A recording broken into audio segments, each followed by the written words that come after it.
வணக்கம். என் பெயர் குகன். நான் 6ஆம் வகுப்பு படிக்கும் மாணவனாவேன். இன்று ராமாயணத்தில் யுத்தகாண்ட பகுதியை கூற வந்துள்ளேன். ராவணன் சீதையை கடத்தி சென்றான். அப்போது இலங்கையில் சிறை பிடித்து வைத்திருந்தான். இச்செய்தியை அறிந்த ராமன் மிகவும் கோபமடைகிறான். ராவணன் மீது சீதையை மீட்பதற்காக போர் தொடுத்தான். இரு அணியினரும் மோதிக்கொண்டனர்.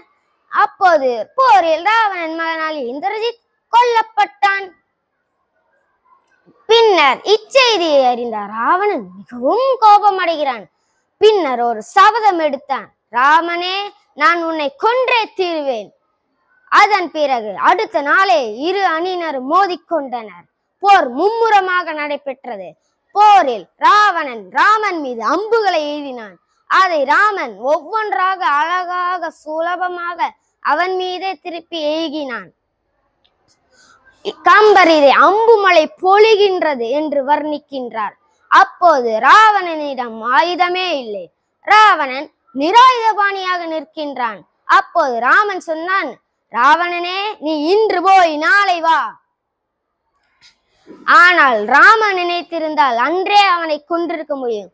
ஆனால் ராமன் தர்மத்தை கடைபிடித்தான். இக்கதையிலிருந்து நாமும் தெரிந்து கொள்வது என்னவென்றால், எதிரியாகவே இருந்தாலும் தர்மத்தை கடைபிடிக்க வேண்டும். நன்றி, வணக்கம்.